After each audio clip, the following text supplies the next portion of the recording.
Eu me chamo Tatiana Sandin e estou de volta para apresentar essa temporada especial do podcast Diálogos em Movimento, o Gestão de Pessoas nas Eleições, uma produção do Movimento Pessoas à Frente.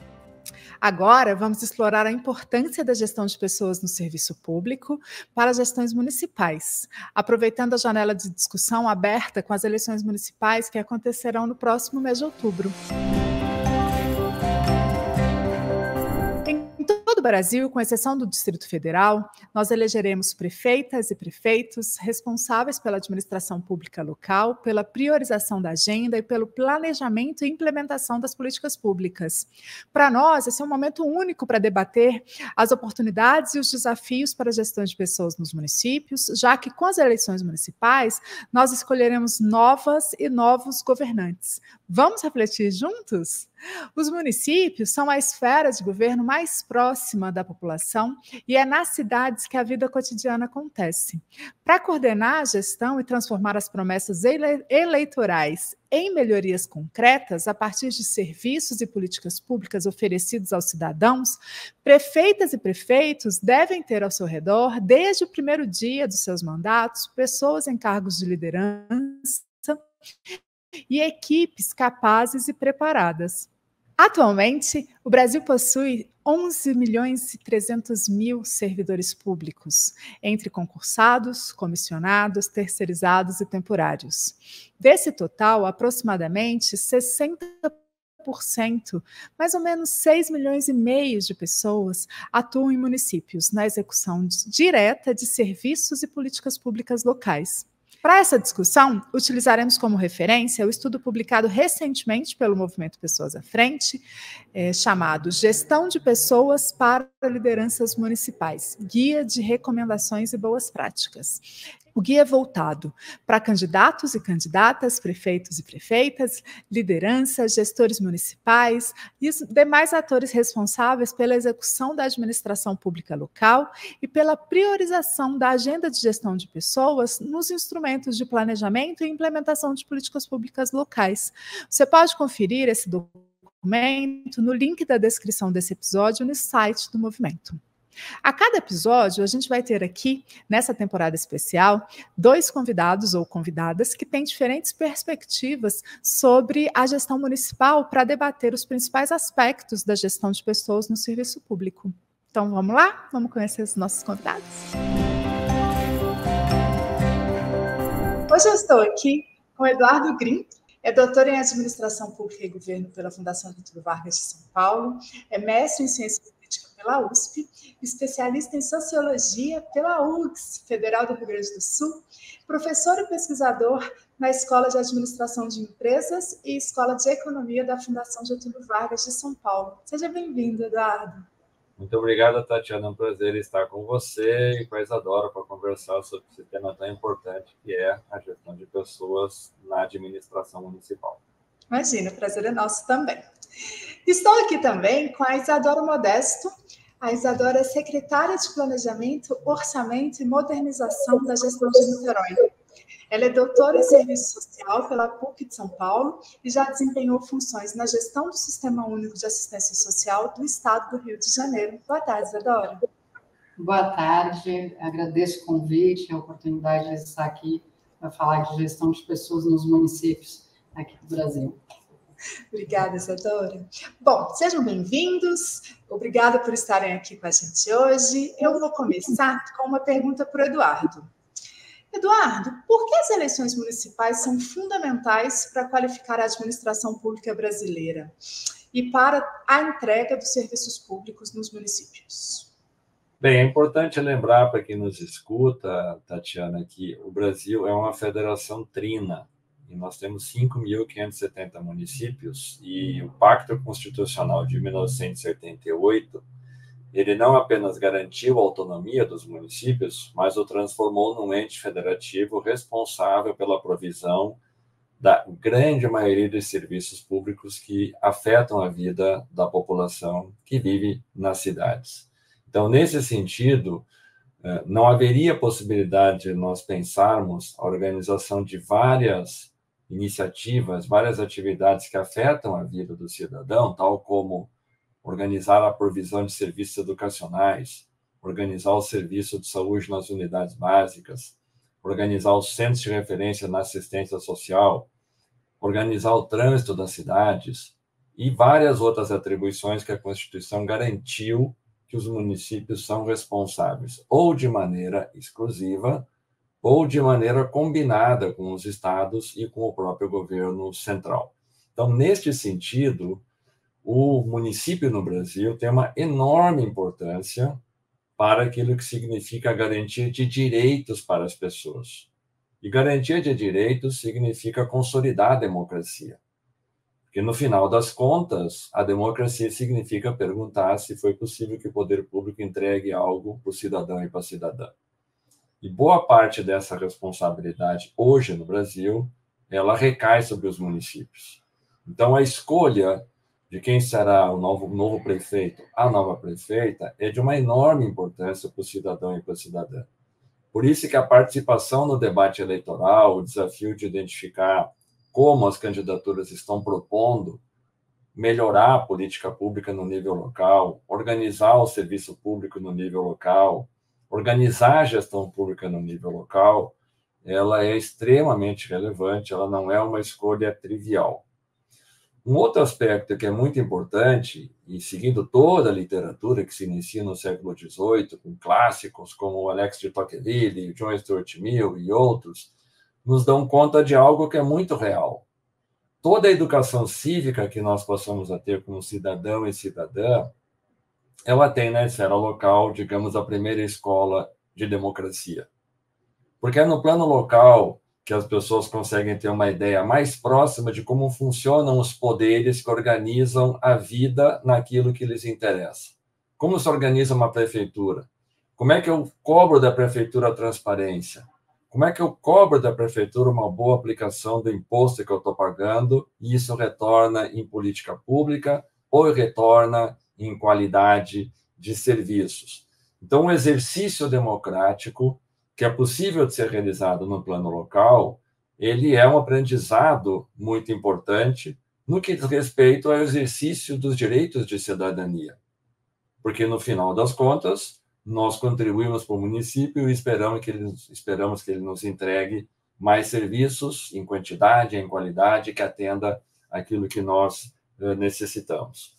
E um terceiro aspecto importante da participação que tem a ver com serviços públicos é, talvez uma pergunta que possa parecer um pouco abstrata, um pouco genérica, mas ela é muito importante, que é a sociedade, por meio das eleições, decidir que cidade ela quer para viver.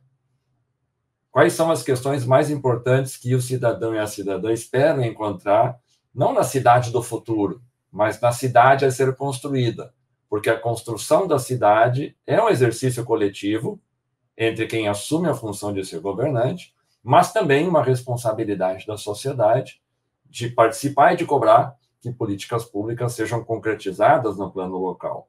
Então, as eleições elas vão muito além de ser uma mera escolha do governante.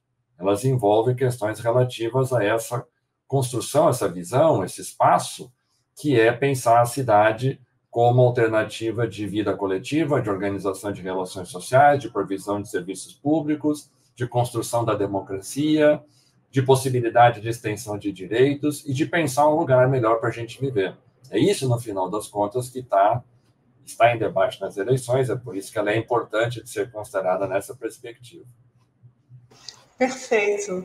Eduardo, é muito interessante que você traz para a gente assim, tanto esse resgate histórico quanto essa dimensão que a gente tem pensado muito em trazer para cá, que é dessa importância dessa gestão municipal, que muitas vezes a gente tem um contato pontual com a eleição em si acabou, né? E, na verdade, ela define muito a vida de todos nós, dos cidadãos e cidadãs, o tempo todo, né? Com a escolha das pessoas e depois com a escolha que os prefeitos e prefeitas eleitas fazem das equipes que vão estar ali acompanhando e entregando também os serviços no cotidiano para todo mundo. E é nesse sentido que eu vou fazer uma pergunta para a Isadora, que está trabalhando aí há tempos na gestão de Niterói, e tem um trabalho aí brilhante, por isso que a gente quis também ter a Isadora aqui com a gente hoje, para ela compartilhar um pouco dessa experiência. Isadora, eu queria ouvir um pouco de você sobre as lideranças, né? Por que quem lidera as lideranças tem papel importante no setor público, né? E aí a gente está falando das chefes e chefas do executivo. E como lidar com a gestão de pessoas em serviço público em diferentes contextos municipais, em municípios de diferentes portes, com diferentes orçamentos e com características próprias aí de um país tão grande como a gente tem, com municípios tão diversos. Bom, eu estou há mais de 15 anos, né, no serviço público, passando por diferentes esferas, mas a maior parte do tempo, desse tempo, na gestão municipal, né, ou de Niterói ou de outros municípios. E, de fato, é no município que a política pública acontece, né, onde o cidadão bate a porta, onde a atenção básica de saúde precisa acontecer, a educação, enfim, outros serviços públicos, na assistência social. E, nesse sentido, é extremamente importante que o líder do executivo, né, que o prefeito, ele consiga vislumbrar a sua equipe no sentido da entrega de resultados para a população, né? Quando a gente pensa numa gestão voltada para resultados, é fundamental que a gente pense o papel da gestão de pessoas nesse processo. É que a gente pense o papel das pessoas nesse processo, né? A gente tem a possibilidade, no momento da escolha do secretariado das pastas, né, de uma prefeitura, pensar ali a união entre os compromissos políticos que a gente sabe que existem. Então, acho que a gente precisa falar às claras sobre isso, e também a gestão de competências, né? Alinhar esses dois interesses em prol da qualidade dos serviços públicos prestados pela gestão municipal. Então, a gente sempre vem trabalhando na perspectiva, né, e dialogando no movimento de pessoas à frente também, enfim, outros espaços de diálogo, de instituições que vêm pautando a importância da gestão de pessoas nos municípios, e para a administração pública como um todo, a importância de que os líderes do executivo pensem e construam essa pauta nas suas gestões. A gente tem na oportunidade agora de elaborar planos de governo, pensar numa próxima gestão de 4 anos, pensar como conduzir essas lideranças. Por exemplo, apresentando metas, apresentando métricas de medição de resultado, para que essas lideranças que compõem um quadro político e também técnico, né, essa falsa dicotomia entre a política e a técnica, que seja superada, mas que a gente consiga ter no líder do executivo um exemplo do olhar da gestão de pessoas e que coloque a pauta da gestão de pessoas também no centro do diálogo e da perspectiva da gestão nos 4 anos, né? Uma gestão que olhe para as pessoas como parte fundamental da execução da política pública no município. E aí a gente, de fato, tem nesses 5.568 municípios brasileiros, temos uma diversidade gigantesca de realidades, e por isso também a própria importância da diversidade na gestão de pessoas, de uma gestão pública, né, de uma administração pública que tenha o olhar da diversidade, ou seja, desde a sua liderança do executivo, né, na figura do prefeito, mas de todo o secretariado, e que eles incentivem a inclusão, incentivem a diversidade na gestão pública, e aí nos seus diferentes aspectos dos municípios de pequeno, médio, grande porte e nas metrópoles. Uma outra possibilidade para os municípios menores também, que eles consigam pensar na gestão de pessoas, é pensar a possibilidade de trocas, de consórcios, né? Óbvio que um município de 6 mil habitantes não vai ter a sua própria escola de governo, mas, ao mesmo tempo, existe a possibilidade das parcerias entre municípios, principalmente aqueles que se configuram territorialmente semelhantes nas suas regiões, né? Por exemplo, se você pega Minas, com mais de 800 municípios, é óbvio que você tem uma diversidade gigantesca entre esses municípios na sua realidade territorial. Então, é importante que esses municípios que vão se assemelhando em suas configurações consigam construir parcerias entre esses municípios para unir esforços, unir recursos, para pensar a gestão de pessoas. A gente sabe que alguns municípios têm ali sua média de 60%, 70% da sua força de trabalho trabalhando nas prefeituras, né? Então, acaba que a prefeitura também é um espaço de desenvolvimento local, para além dos serviços públicos, no sentido, né, de prestação de serviço de educação, saúde, assistência social, mas também como um mote de desenvolvimento local. E aí pensar que os integrantes, né, os servidores municipais fazem parte desse processo, é pensar no seu desenvolvimento de pessoas, é pensar na sua formação, na política de desenvolvimento de pessoas no município, como uma forma de retenção de talentos. A gente sabe que muitos municípios pequenos, né? A minha família, que é um município pequeno de Minas, e a gente sabe que a realidade dos jovens saindo, indo para as cidades maiores e etc. Então, como que a prefeitura pode pensar nessa retenção de talentos também para esses municípios, né? É um pouco, acho que é uma pergunta bem ampla, né? Então, eu fui tentando aqui direcionar um pouquinho para alguns pontos, que, obviamente, cada um deles dava meia hora de conversa cada um.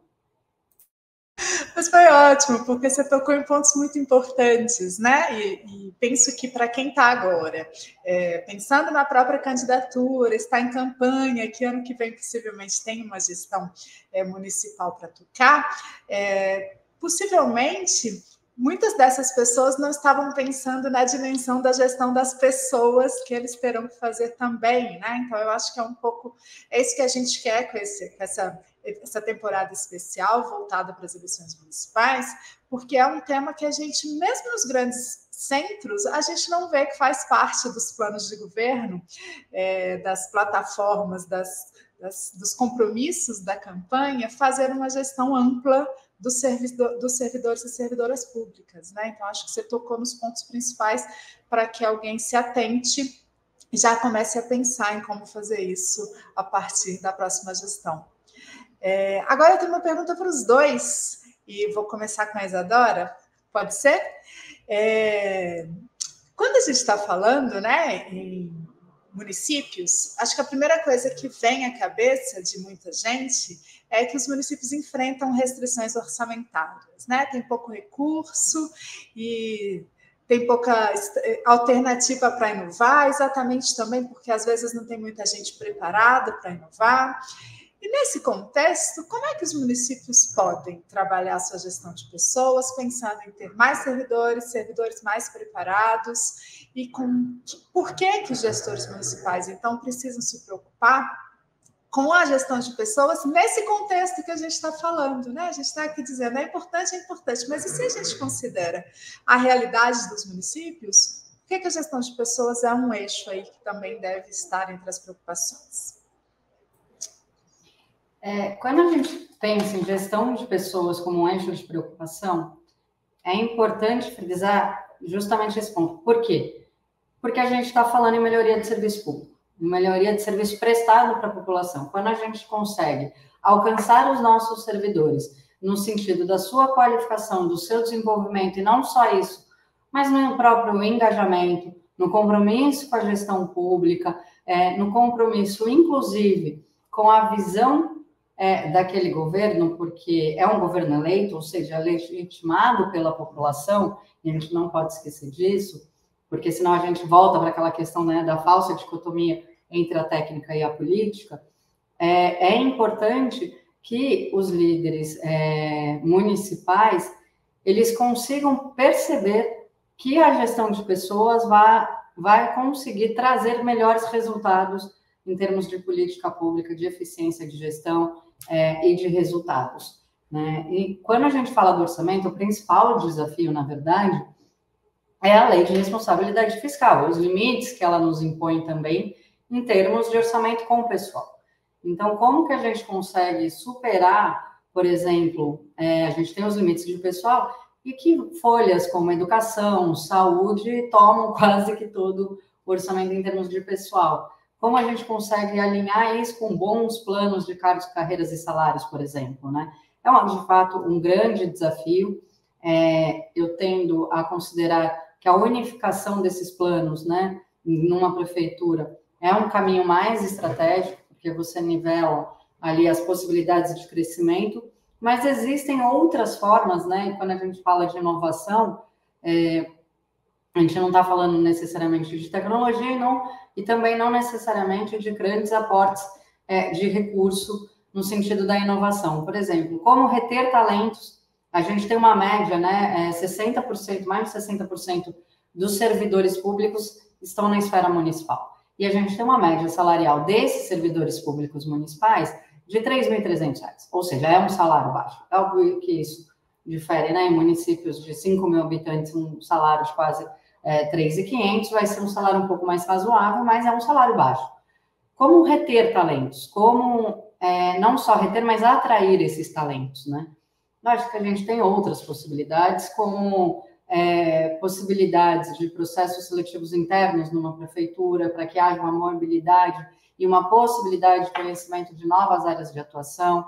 Existem outras possibilidades, como também premiações. A gente, até aqui em Niterói, há anos atrás, houve um projeto que foi justamente de iniciativas inovadoras, que os servidores inscreviam e eles recebiam ali um prêmio. Se você for pensar esse prêmio, que era em valor em dinheiro, mas era um recurso muito pequeno considerado ao recurso, mas que é um grande incentivo para alguns servidores, né? Até o incentivo na prefeitura de participar de projetos como a premiação do espírito público, que aconteceu na semana passada, retrasada, não me recordo muito bem, mas que de fato aconteceu recentemente, porque o reconhecimento é trabalhar com reconhecimento, e o ser humano precisa disso. Eu acho que se a gente entrega e não é reconhecido, a gente vai desanimando, né? É natural que isso aconteça, não há compromisso com a gestão pública que segure, né, essa falta de reconhecimento, enfim. Então, são medidas inovadoras que podem colocar mais gás nesse servidor, que podem engajar esse servidor com o compromisso da gestão pública, né? Outra possibilidade é o próprio desenvolvimento profissional, né? O desenvolvimento da formação via escolas de governo ou com parcerias. A gente tem a ENAP, que é a Escola Nacional de Administração Pública, a gente tem escolas de governo de outros lugares que também podem ampliar suas atuações e buscar essas parcerias em espaços que já têm esses recursos. Então, já existe muita coisa, né?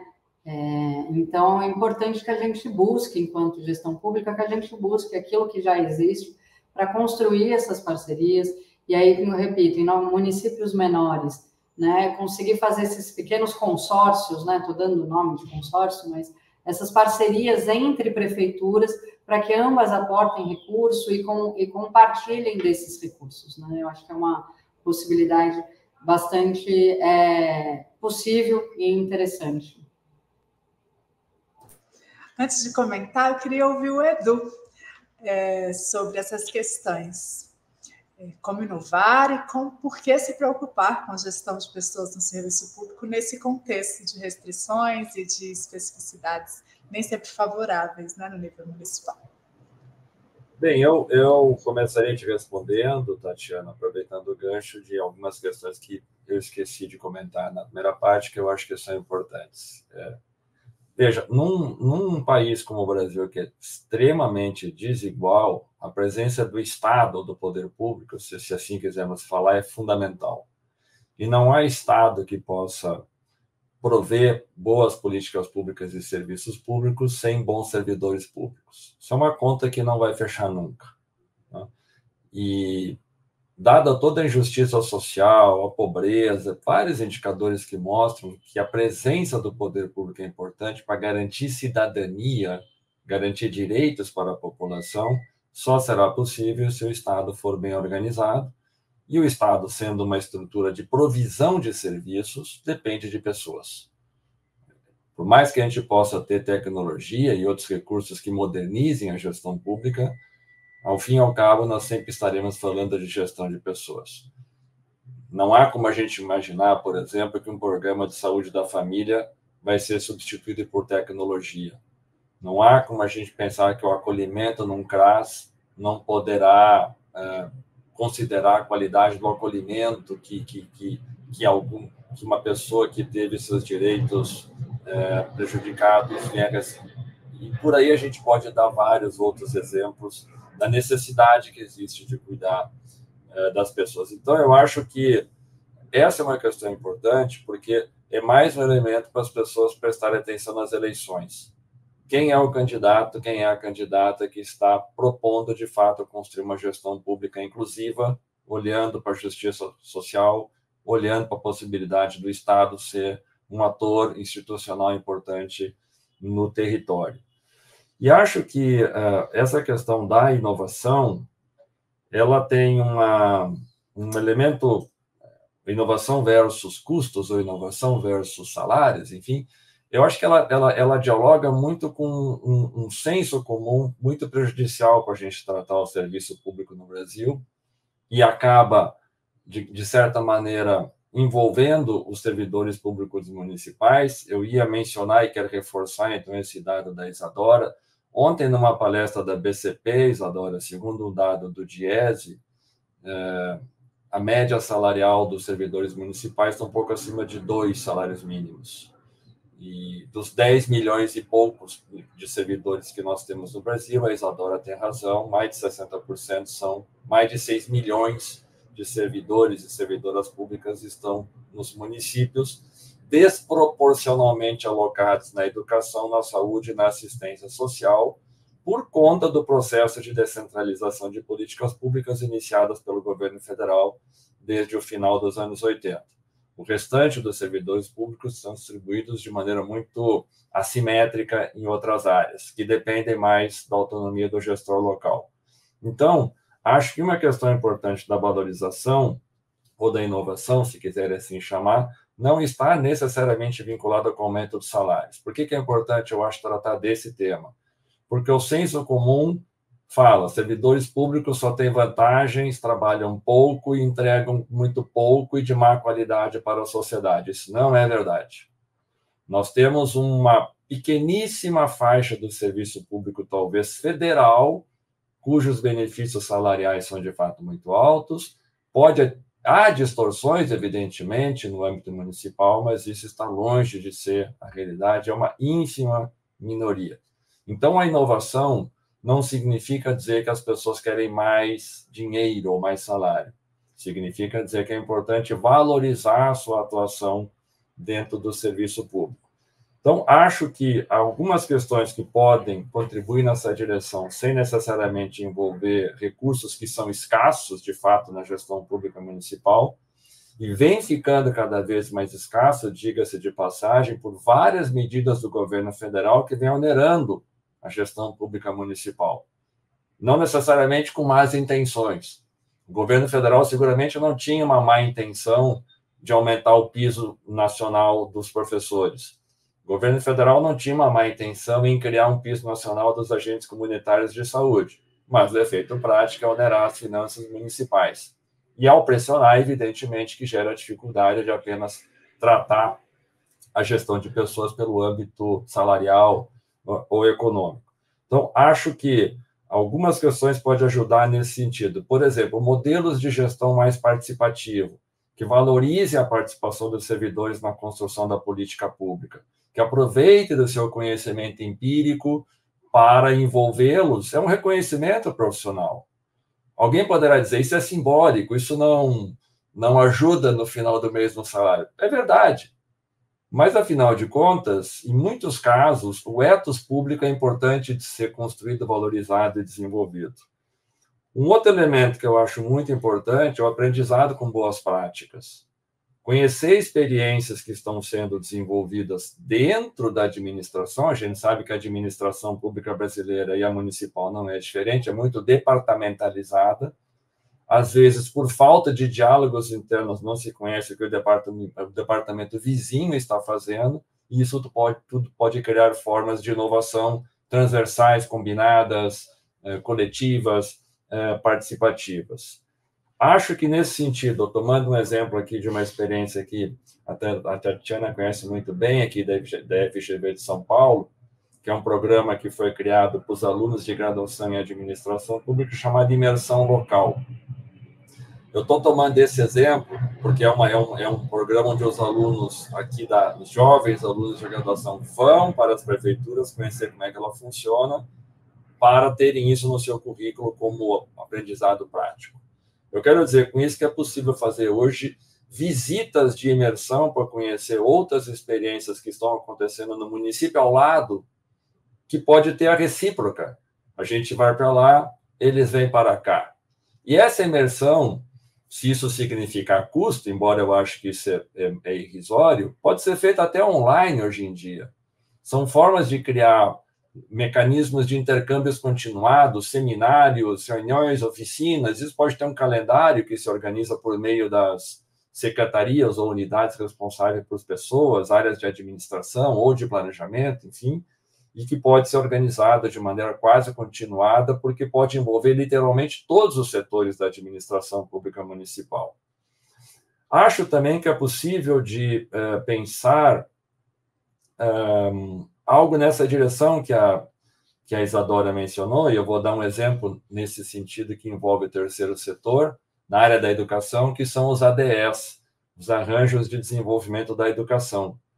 Como funcionam esses arranjos? Eles não são estruturas formais, tipo consórcio, embora possam vir a ser, mas são mecanismos associativos que reúnem no território secretários municipais de educação e suas equipes, para, de tempos em tempos, fazer a troca de experiências, mediado, apoiado e financiado por algumas organizações do terceiro setor, que têm a intenção de contribuir, nesse caso, com a melhora ou a melhoria da política educacional. Isso pode ser buscado também em outros setores da administração pública municipal, no sentido de estimular mecanismos de troca de experiência, que vão ser, quase que por definição, mecanismos também de inovação, porque na medida que a gente adquire conhecimento novo, nós estamos inovando. E acho que uma última questão que me ocorre, para não repetir as sugestões que a Isadora apresentou, todas que eu concordo,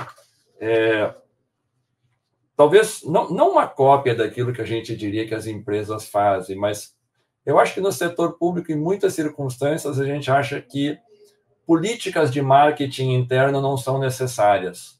Políticas de criar cultura organizacional não são necessárias. Elas são muito mais necessárias do que numa empresa.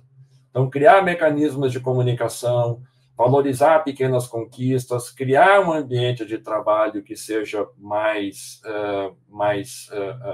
não aprazível, porque não é esse o termo, mas um ambiente de trabalho que faça com que as pessoas se sintam mais integradas e participantes de um empreendimento coletivo, induz as pessoas a conversarem mais umas com as outras, e esse tipo de interação ela é produtora de novas ideias e pode contribuir para a melhora do serviço público sem necessariamente envolver grandes investimentos, grandes recursos enquanto tal.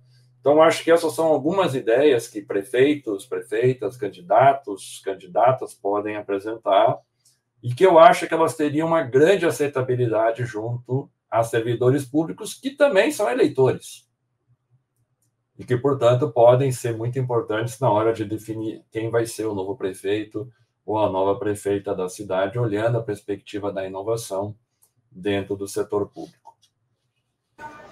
Maravilha.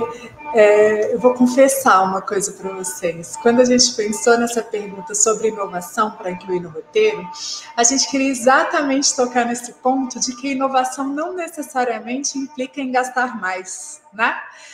Inovação significa implantar estratégias, procedimentos, culturas, formas diferentes de lidar com essas pessoas que antes ainda não estavam presentes naquele contexto, né? E não necessariamente isso envolve um aumento de gastos, né? Um aumento financeiro.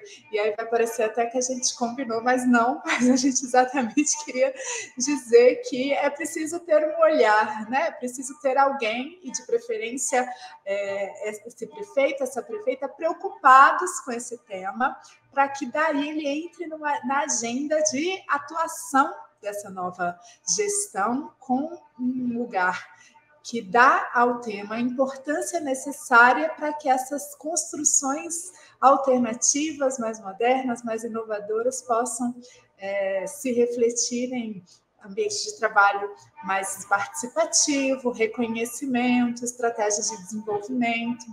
E aí, acho que um ponto que toca no que a Isadora falou logo no início é ter clareza sobre o que se espera, né? Que metas? O que a gente espera do seu trabalho? Acho que isso também favorece para que alguém que está trabalhando na prefeitura saiba o que ela precisa fazer e quando ela alcança, né? Assim, eu cansei, cheguei, bati uma meta, sei que esperavam de mim, consegui contribuir para os resultados que são combinados. Então, eu acho que isso tudo cria uma forma de fazer a gestão das pessoas que gera tanto resultados melhores quanto motivação e engajamento, né? Porque se a gente pensa que servidores públicos, uma vez concursados, eles podem ficar ali décadas trabalhando, é preciso que a gente se preocupe com essas pessoas e com a motivação e com a capacidade e a vontade que elas têm de entregar e de trabalhar junto, porque senão fica bem complicado conseguir fazer tudo que uma prefeitura precisa, se as pessoas não estão envolvidas nesse projeto, né? Bom, para a gente terminar, eu vou fazer uma última pergunta, que na verdade é mais um pedido dos dois convidados que temos aqui hoje. A gente espera que os candidatos e candidatas aí de todo o país estejam ouvindo a gente, e então eu queria que vocês deixassem aqui para eles e elas uma dica, um conselho, uma ideia sobre como agora que eu estou ouvindo esse podcast, percebi que eu vou ter que fazer gestão de pessoas aqui no meu município, como é que eu posso começar a trabalhar esse tema para tornar essa minha gestão mais estratégica e mais eficaz, para que essas pessoas possam também refletir com a gente um pouco mais sobre esse tema. Vamos começar com o Eduardo agora? Por favor. Bem, Tatiana, eu primeiro assim reputo que essa se não é uma questão das mais relevantes, seguramente ela está no rol daquelas que têm que ser consideradas pelos prefeitos, prefeitas, candidatos, embora ela não tenha talvez a visibilidade que outras agendas têm. Mas o efeito concreto da gestão de pessoas é tão ou mais importante que lidar com aquelas políticas públicas mais visíveis à primeira vista para a população. Justamente porque é por meio das pessoas que se realizam as entregas de serviços e de políticas públicas. Eu recordo de um trabalho não tão antigo, mas está longe de ser recente, que é um dos poucos trabalhos na qual a gente tem alguma ideia de como os municípios brasileiros organizam a sua gestão de pessoas. Foi uma pesquisa realizada pelo IPEA, pelo João Veloso, em 2010, e outros colegas. E ali o dado era um pouco estarrecedor. São pouquíssimas as prefeituras do Brasil que têm secretarias ou áreas responsáveis por gestão de pessoas, e eu quero dizer com isso, não é a área que carimba o contra-cheque, mas unidades que estão preocupadas com qualificação profissional, desenvolvimento, capacitação ou qualquer outra palavra que diga respeito a pensar pessoas como um ativo, inclusive porque a palavra recursos humanos já é muito mal aplicada nesse sentido. Então, uma primeira consideração é assim, pensem, candidatos e candidatas, na importância de ter uma unidade responsável pelo desenvolvimento de pessoas. Se isso vai resultar numa escola de governo, como a Isadora falou, se trocas compartilhadas entre consórcios, outros arranjos, pode ser uma consequência disso, será muito dependente também das escolhas feitas no plano local. Então, ter uma unidade, ela não precisa ser uma unidade grande. Pode-se começar uma escola de governo com uma pessoa, 2 pessoas, mas ela pode desenvolver parcerias com a universidade local, ela pode desenvolver parcerias com as ONGs locais, ela pode criar outras formas de qualificação que não necessariamente significa recursos. É possível fazer isso de maneira criativa e há muitos casos nessa direção que confirmam isso. Um outro elemento que é um pouco assustador quando a gente olha, tem uma base de dados das finanças municipais chamada SICONF, E o dado longitudinal de quantos municípios investem em qualificação de pessoas é muito assustador, tomando como referência o percentual aplicado sobre o seu orçamento próprio. É baixíssimo o investimento em gestão de pessoas. Então, a segunda dica que eu daria: prefeitos e prefeitas, ou candidatos e candidatas, como vocês possuem nos seus municípios rubricas para várias políticas públicas, dediquem uma rubrica, ainda que seja pequena, do seu orçamento para desenvolvimento de pessoas. Um terceiro aspecto que me parece importantíssimo é ter planejamento de gestão de pessoas. Ele não pode acontecer de maneira descoordenada ou um pouco aleatória. O que eu quero dizer com isso? Nós sabemos que governos são formados por várias secretarias e órgãos, cada uma com as suas agendas, interesses e prioridades, cada uma delas tentando convencer o prefeito e a prefeita que a sua área é mais importante que a outra. E isso tudo pode gerar uma descoordenação na hora de compor o planejamento de pessoal. E o planejamento de pessoal está muito orientado para onde vai a cidade, porque são as prioridades daquilo que nós queremos que vão indicar o tipo de profissional na sua quantidade, no seu perfil a ser constituído. Então, ter planejamento estratégico de pessoas é uma outra dica que eu daria extremamente importante. Isso inclui, evidentemente, o que a Isadora já mencionou, são carreiras definidas, planos de cargos e salários, porque servidoras e servidores têm que ter expectativa profissional de desenvolvimento.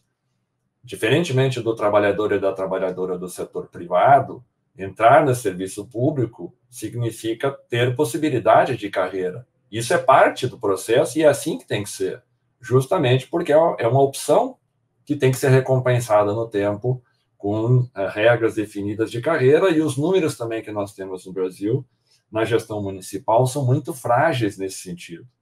São pouquíssimos os municípios que têm planos de carreiras que não sejam algumas categorias onde isso já é mais usual. Professores, professoras, algumas guardas municipais, mas olhando o geral das várias categorias que compõem o serviço público municipal, isso ainda é muito frágil. Uma quarta dica importante é criar a cultura. Acho que a Isadora falou isso também, mas eu acho que é muito importante reforçar. Me permite, Isadora, tomar o teu exemplo. Criar uma cultura, eu estou usando o verbo criar, porque no Brasil ainda tem um pouco de dogma, vamos dizer assim, quanto ao tema de avaliação de desempenho de pessoas. Avaliação de desempenho de pessoas não é uma forma de perseguir as pessoas com base em qualquer indicador que seja.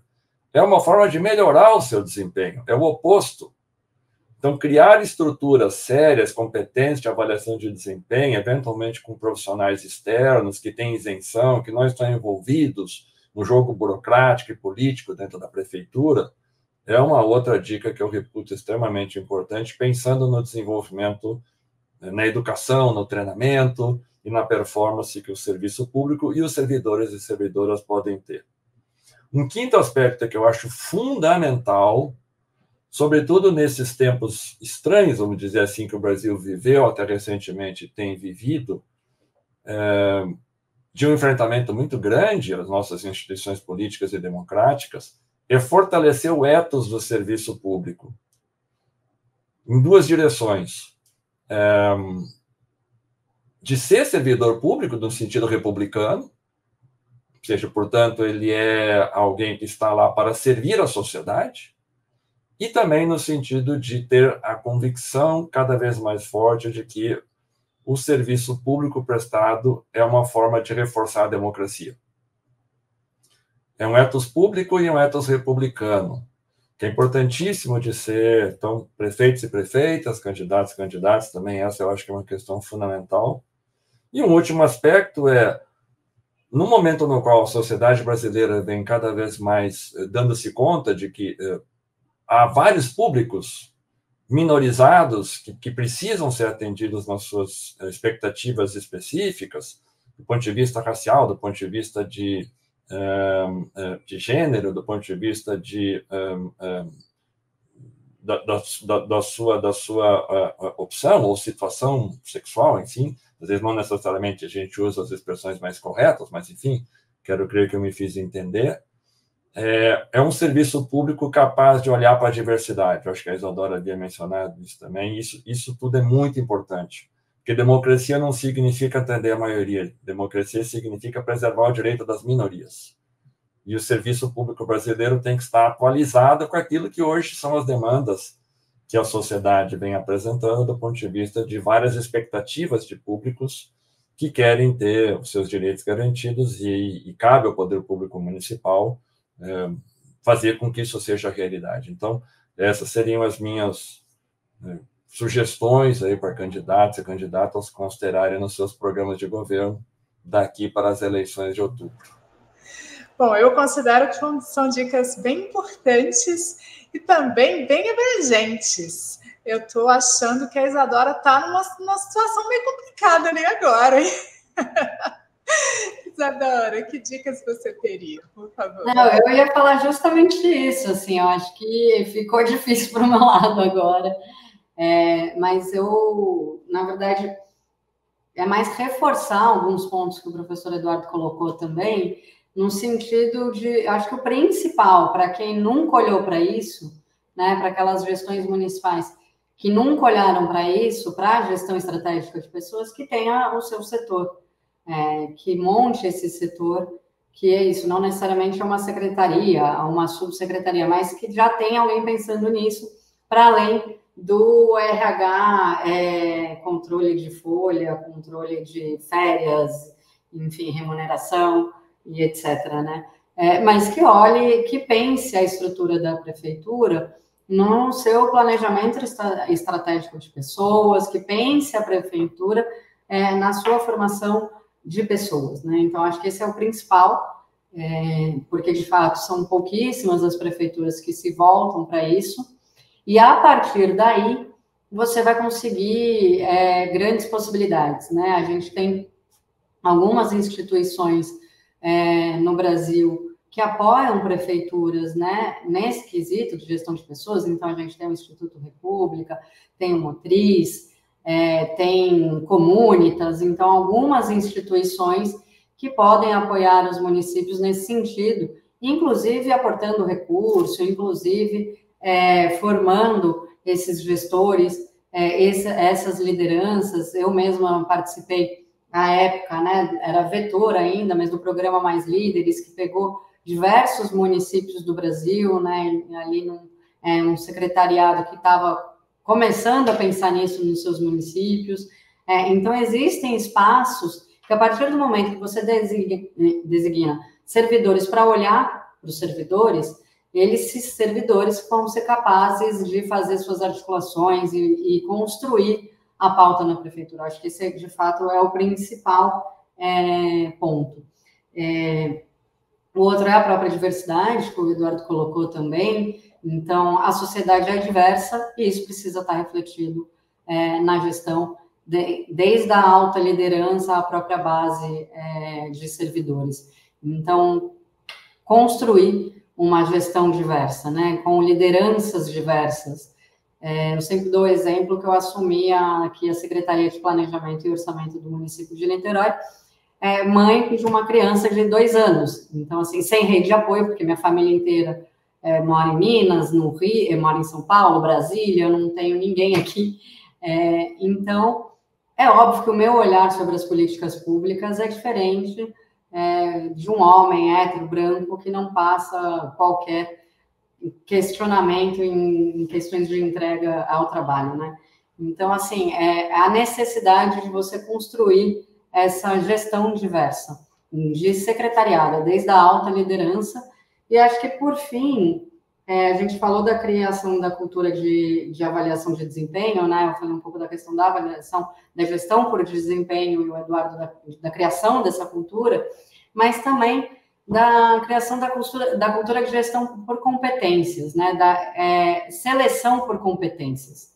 Então, a gente tem alguns exemplos de estados e municípios do Brasil que fazem processos seletivos, inclusive para o seu secretariado, mas para quem achar ousado demais, a gente pode pensar, de fato, em processos seletivos para cargos de confiança que estão ali, que a gente pode chamar dos burocratas médios, né, em níveis médios, níveis táticos de hierarquia, para que, obviamente, nesse processo seletivo você tenha condições de avaliar as competências técnicas, mas também políticas, também de visão de governo. Aliás, estão ali representando um prefeito eleito e legitimado pela população. Mas que a gente precisa, sim, iniciar essa perspectiva dessa conciliação da técnica com a política, né? Em termos de gestão de pessoa, a gente precisa ter ali na liderança do nível médio da prefeitura servidores competentes, servidores com habilidades não só políticas, mas técnicas, com conhecimento das áreas que eles atuam e que possam auxiliar também as suas lideranças na tomada de decisão a partir dos dados, a partir das experiências e da própria gestão pública, né, da avaliação, enfim, das políticas públicas.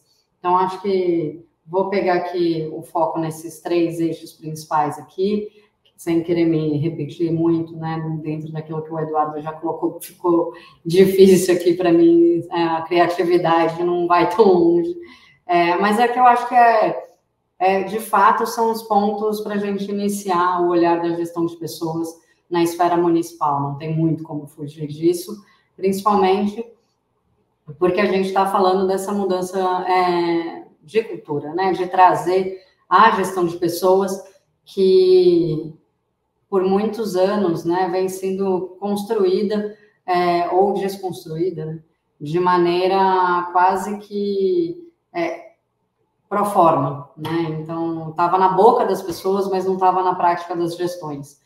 Então, eu acho que é por esse caminho para, pelo menos, começar esse processo. Foi maravilhoso. Acho que você complementou muito bem e trouxe outros aspectos, né, como a própria disponibilidade de organizações e de recursos em instituições que estão aí disponíveis e que fazem isso, né? Você citou a Vetor, que agora é a Matriz, tem escolas de governo, a própria ENAP tem um MBA em gestão pública que destina metade das vagas, e são muitas vagas anualmente, para a gestão municipal, e que é um espaço de troca e de enriquecimento muito grande. Então, existem possibilidades, mais uma vez, para inovar, como a gente estava dizendo, sem que a gente precise onerar os municípios, e acho que vocês deram aí um caminho das pedras que ficou bem mais fácil para quem quiser tocar nesse assunto, incluir esse tema no seu programa de governo, já sabe muito bem por onde começar e avançar. Eu quero agradecer muito vocês dois, acho que a conversa foi ótima, foi bastante rica e elucidativa aí para quem estiver ouvindo a gente. Eu espero que a gente tenha muitos candidatos e candidatas e suas equipes que possam se aproveitar desse conteúdo maravilhoso que vocês trouxeram aqui para a gente hoje. Obrigada, Eduardo. Muito obrigado, Tatiana. Um prazer te encontrar de novo aí naquele virtualmente. Isadora, é um prazer também dialogar contigo na tarde de hoje. Obrigada também, Isadora. Obrigada, Tati. Obrigada, Eduardo. Acho que é muito bom a gente estar conseguindo trazer essa pauta da gestão de pessoas para esse momento pré-eleição, para que ele, desde o início da sua formação ali enquanto candidato, esse candidato consiga olhar para isso e, de fato, trazer para a sua futura gestão, né? Muito obrigada pelo convite, parabéns pela iniciativa. Imagina, obrigada a vocês. Até a próxima. Um abraço. Um abraço. Então é isso, pessoal. Eu vou encerrar por aqui esse episódio do Gestão de Pessoas nas Eleições. Agradeço aos nossos convidados pelo rico debate que tivemos.